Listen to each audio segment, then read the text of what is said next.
que nadie entiende, pero que todos sufrimos.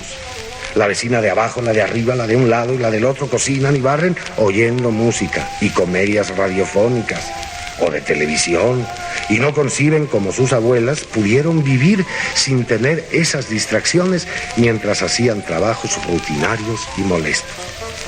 La máquina lavadora con motor ha sustituido el lento correr del agua en el lavadero, y la licuadora obliga a la señora que cocina a platicar a gritos con la persona que está con ella. Ya no gustan, claro está que no gustan, las películas mudas. Y la gente se ríe si por casualidad se ve alguna así. La música estridente ha tomado el lugar de la suave. Y los bailes epilépticos el lugar de los valses. Todo el mundo sale al fin de semana, que antes se usaba para descansar de las fatigas de los días laborables. Y no se fija nadie en que esos cortos viajes sigue la actividad exagerada de las mañanas y de las tardes anteriores. La señora prepara el lunch, el señor tiene que llevar el auto para que lo revisen, los jóvenes se ponen de acuerdo con sus amigos para reunirse en tal o cual parte, para bailar o para beber una copa o para conversar. Y no digo si en el fin de semana lo único que ha sucedido es que el señor maneje todo el día y acabe de un humor negro y con los riñones hechos polvo, y la señora vuelva enfurecida porque el lunch no alcanzó o a nadie le gustó y los jóvenes hayan tenido algún disgusto con los amigos.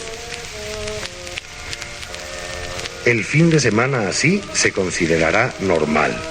Pero si el auto sufre una avería, o si un chico se cae a un barranco o se sube a un árbol y se abre la cabeza al bajar de cabeza, o si la señora no se fijó al guardar la comida en la cesta y el café se salió de la botella y echó a perder todo, delicioso fin de semana. Sin embargo, no evita que a la semana siguiente se piense de nuevo en el próximo viaje de fin de semana. Y es que nadie se preocupa ya por su vida interior, sino que todos viven hacia el exterior. Nos ocupan asuntos interesantes, pero todos los tratamos con la misma ligereza. Sin saber nada de la bomba atómica, por ejemplo, o de otras, último modelo, comentamos como si fuéramos uno de los científicos que las ha inventado. Hablamos de psicología, de pedagogía, de filosofía, de arte, de todo. Quizá hayamos comprado libros que traten de esos temas, pero no hemos tenido tiempo de leerlos. Si hacemos un viaje relámpago por una ciudad extranjera, volvemos hablando de su política, de sus costumbres, de sus teatros, de sus comidas, de sus bebidas, hasta decimos algunas palabras en el idioma de aquella ciudad. Nuestra inteligencia, también influenciada por el vértigo moderno, es algo así tan sorprendente que asimila lo que los cerebros de hace 100 años no asimilarían en un siglo. Naturalmente necesitamos de un conductor, de un colaborador para gastar la energía y sin perder mucho tiempo ocuparnos de todas las pequeñeces de la vida diaria. Y nada hemos encontrado mejor que la palabra. Ese don que usado convenientemente es tan hermoso y que cuando se abusa de él es abominable. Criticamos a las comadres, esas mujeres que pierden el tiempo cuando van a hacer su compra al mercado o a la tienda y se tropiezan con la vecina o con la amiga. Antes era uno de los tipos característicos para definir a la chismosa, y quizá Kant, del que hablé al principio, se inspiró en ella para decir su primera frase al empezar su cátedra cada año. Pero ahora, ya que puede sorprendernos la charla de dos chismosas, si todo se resuelve lo mismo entre mujeres que entre hombres, en una plática mientras se bebe, se come y se fuma. Ahora el tipo que parece ya de museo es el del estudioso, el del que prefiere la soledad y el silencio, el del que gusta de meditar, leer y aprender. A este se le llama hoy misántropo, medio loco, maniático, y no falta quien le aconseje que vaya a ver al psiquiatra. Las reservas morales parecen haberse agotado.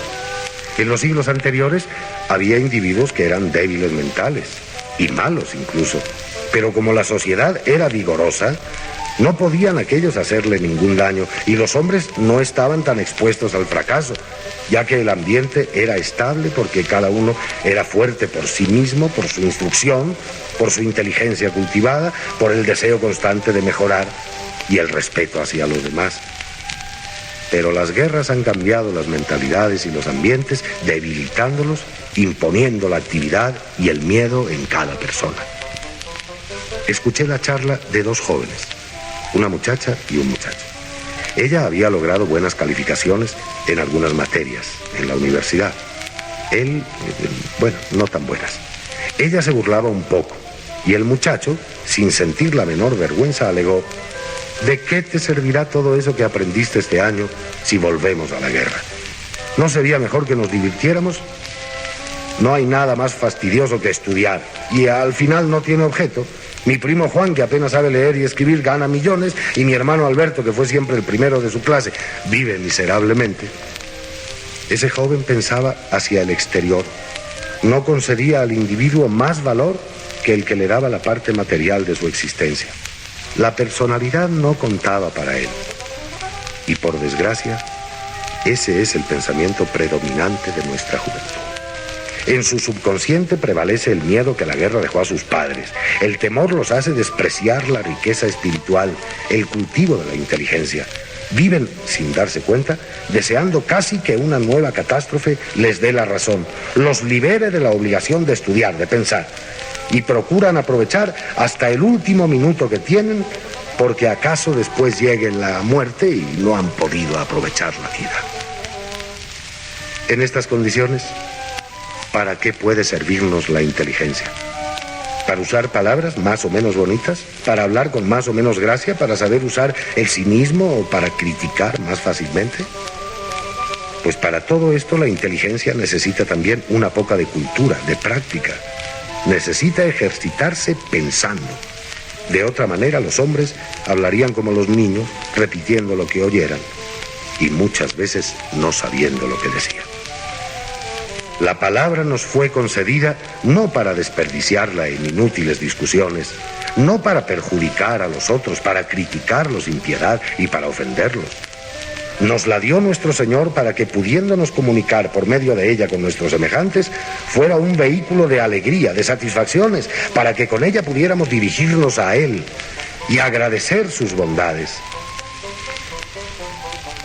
Para que pudiéramos construir con ella el edificio de nuestros pensamientos, para que todo lo hermoso que pueda haber en nuestra mente salga por los labios y puedan conocerlo los demás que por corta inteligencia no sean capaces de convertir una idea en una frase. La palabra fue concedida al hombre como le fueron dadas la inteligencia y el alma. Es un privilegio que no tenemos el derecho de desperdiciar.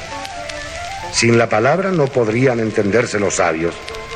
No habría manera de comunicarnos de uno a otro continente por medio de teléfono o de otros medios. No sería posible aprender un mecanismo, ni hacer una amistad, ni llegar por la exteriorización de las ideas a amar a otra persona. Jesucristo, cuando estuvo en el mundo, habló nada más. Su doctrina estuvo hecha de palabras, porque él sabía que era el mejor medio para llegar a los corazones y a las mentes.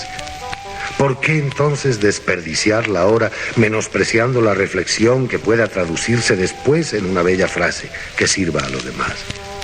¿Por qué agotarla y volverla inútil como consecuencia de una actividad y de un vértigo material que no puede darle ningún valor?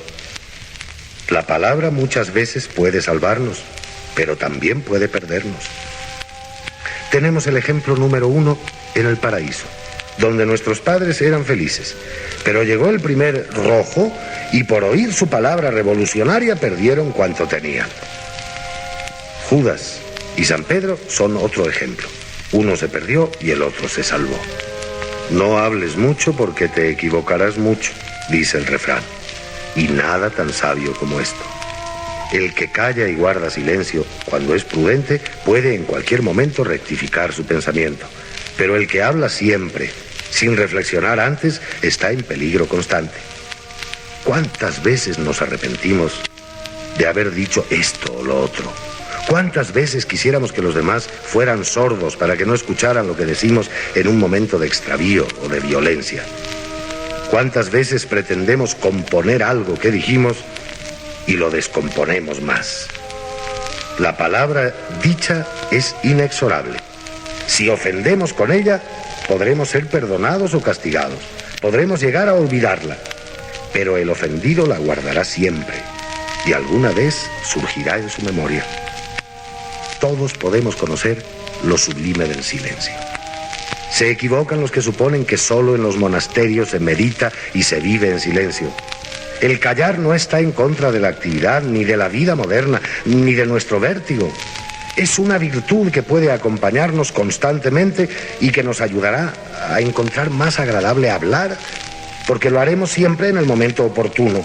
Y si al terminar el día, antes de dormir, dedicamos unos instantes al silencio y miramos hacia nuestro interior, aprenderemos pronto a corregirnos.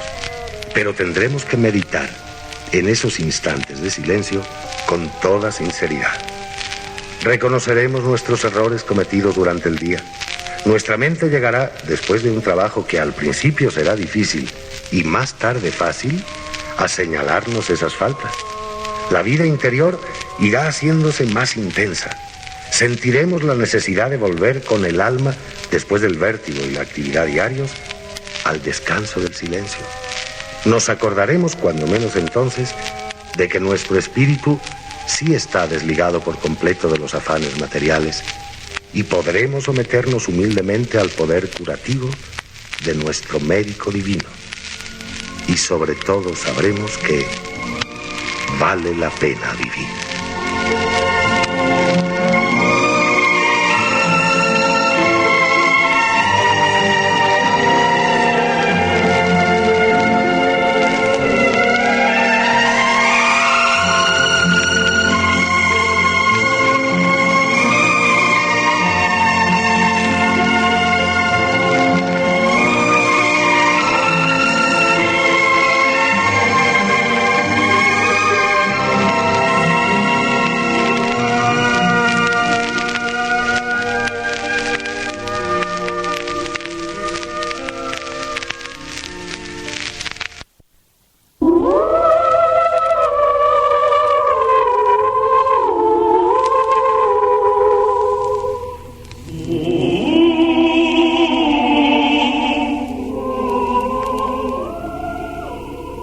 Si yo pudiera encontrar un rinconcito tranquilo en el mismo corazón del mundo de mi niño, sé que en él tiene estrellas que le hablan y un cielo que baja hasta su cara para divertirlo con sus nubes tontas y sus bobos arcoíris.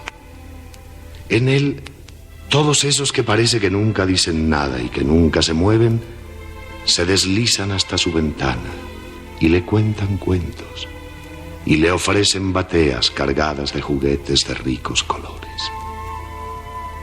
Si yo pudiera andar ese camino que cruza el pensamiento de mi niño, salirme de todas sus lindes, ir hasta donde los mensajeros desconocidos traen y llevan mensajes sin razón, por reinos de reyes sin historia, hasta donde la razón hace barriletes con sus leyes y los echa al aire, donde quita a las acciones sus cadenas de verdad.